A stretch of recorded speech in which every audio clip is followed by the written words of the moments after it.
മറ്റൊരു ബ്രേക്കിംഗ് വാർത്തയിലേക്കാണ്. കാലിക്കറ്റ് സർവകലാശാലയിൽ ഉത്തരക്കടലാസ് കാണാതാവുന്നത് തുടർക്കഥയാകുന്നു. 3 വർഷത്തിനിടെ സർവകലാശാല പരീക്ഷാ ഭവനിൽ നിന്ന് മൂല്യനിർണ്ണയ ക്യാമ്പുകളിൽ നിന്നും കാണാതായത് 405 ഉത്തരക്കടലാസുകളാണ്.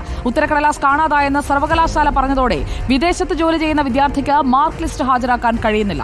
സൗജന്യമായി സ്പെഷ്യൽ പരീക്ഷ നടത്താമെന്നാണ് പരീക്ഷാ സ്റ്റാൻഡിംഗ് കമ്മിറ്റി അറിയിച്ചത്. സാനിയ മനോമി നമുക്കൊപ്പം എത്തുന്നു. വീണ്ടും Sania മനോമി, welcome back. Mark list എവിടെ? അതെങ്ങനെ ഹാജരാക്കും? വീണ്ടും പരീക്ഷ എഴുതാൻ പറയുന്നതൊക്കെ എന്ത് ന്യായമാണ്?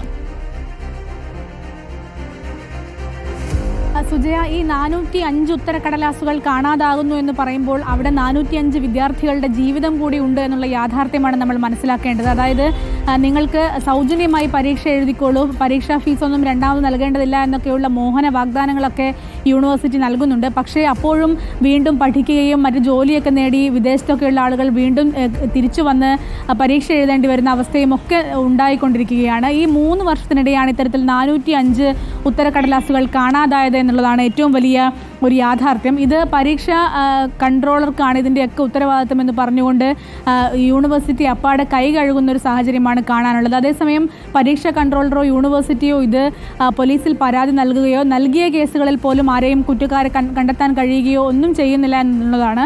ഈ പരീക്ഷാ ഭവനിൽ ഉത്തരക്കടലാസുകളൊക്കെ സൂക്ഷിക്കുന്ന സ്ഥലത്ത് CCTV ക്യാമറകൾ പോലും ഇല്ല. അതുകൊണ്ട് അത്ര സെക്യൂരിറ്റി മാത്രമേ ഇതിനുള്ളൂ എന്നാണ് മറ്റൊരു യാഥാർത്ഥ്യം എന്ന് പറയുന്നത്.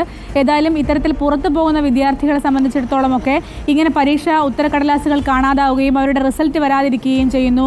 അങ്ങനെ കിട്ടിയ ജോലി ഒരു മാർക്ക് ലിസ്റ്റ് ഹാജരാക്കാത്തത് കൊണ്ട് മാത്രം നഷ്ടപ്പെടുന്ന സാഹചര്യം ഉണ്ടാകുന്നു. ഇതൊക്കെ വലിയ തരത്തിലുള്ള ബുദ്ധിമുട്ടുകളാണ് വിദ്യാർത്ഥികൾക്ക് ഉണ്ടാക്കുന്നത്. മറ്റൊരു പ്രധാനപ്പെട്ട ആരോപണം എന്ന് പറയുന്നത് ഇത്തരത്തിൽ ഉത്തരക്കടലാസുകൾ കാണാതാവുന്നത് ഒരു വ്യാജ മാർക്ക് ലിസ്റ്റ് തയ്യാറാക്കുന്ന ലോബിയെ സംരക്ഷിക്കുന്നതിന് വേണ്ടിയാണ് എന്നുള്ള ആരോപണം വ്യാപകമായി അവിടെ നിന്ന് ഉയരുന്നുണ്ട് എന്നുള്ളതാണ്. ഏതായാലും ആ ഒരു കാര്യം കൂടി അന്വേഷിക്കണമെന്ന ആവശ്യവും ഇപ്പോൾ സർവകലാശാലയിൽ നിന്ന് ഉയർന്നു കഴിഞ്ഞിട്ടുണ്ട്. സുജയ, സാനിയ മനോമിയാണ് വിവരങ്ങളുമായി നമുക്കൊപ്പം ചേർന്നത്. മാർക്ക് ലിസ്റ്റ് ഇല്ല, മാർക്ക് ലിസ്റ്റ് ചോദിക്കുമ്പോൾ പരീക്ഷ ഫ്രീ ആയി നടത്തിത്തരാമെന്ന് പറയുന്നത് എത്ര വിചിത്രമായ മറുപടി അല്ലേ?